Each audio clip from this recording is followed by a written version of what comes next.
Okusinziira ku kitongole ekirabirira eby'obulambuzi mu ggwanga ekya Uganda Wildlife Authority, ebitundu 7 ku buli 100 ebirimu amafuta bisangibwa mu bifo omukuumirwa ebisolo era nga bye bisinga okusikiriza eby'obulambuzi mu ggwanga. Bwe twogereranga eby'obulambuzi mu ggwanga biyingiza obukadde 8 obwa $, zino nga zibalirwamu obuwumbi 2,000.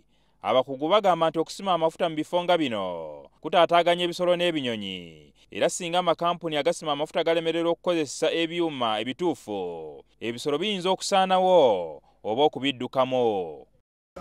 Kiraga nti ebintu ebyo biri very important, ate twetaaga okubikuuma bulungi nnyo, especially nga waliyo kati kintu kino ekipya kyakukola okuyiga amafuta okuva mu national parks.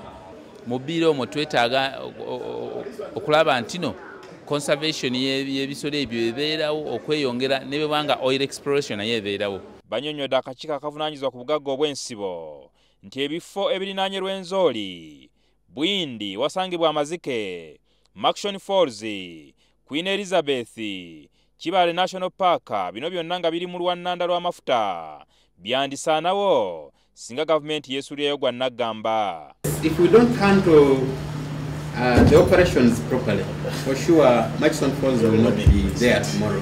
Birine amaka gaabwe mu park ebiriwo ebibeera buli lunaku. Kakati bwe bw'ogendayo n'okola oil exploration kitegeeza nti otabudde amaga gaabwe byetaaga okutambula okunoonya emmere, byetaaga kutambula okunoonya amazzi, byetaaga kutambula okunoonya we bigenda kuzaalira. So kati ebyo byonna tegwa kubiteekinga into consideration. Ate ekyo kikosa tourism kubanga ebisolo biba abantu bakyabirabira babirabira bulijjo. Abakugu bagamba nti okujugumira kw'ettaka okubaawo nga basima amafuta kuleetera ebisolo okwekanga, so nga ate omukka oguva mu ddagala erikozesebwa guyinza okutta ebimu ku bisolo bino.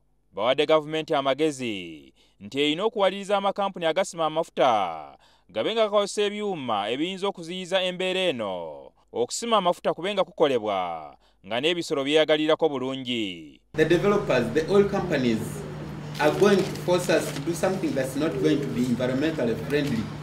Then government needs to support us behind, plus the parliament, and say, I think this is not the right thing for us to do.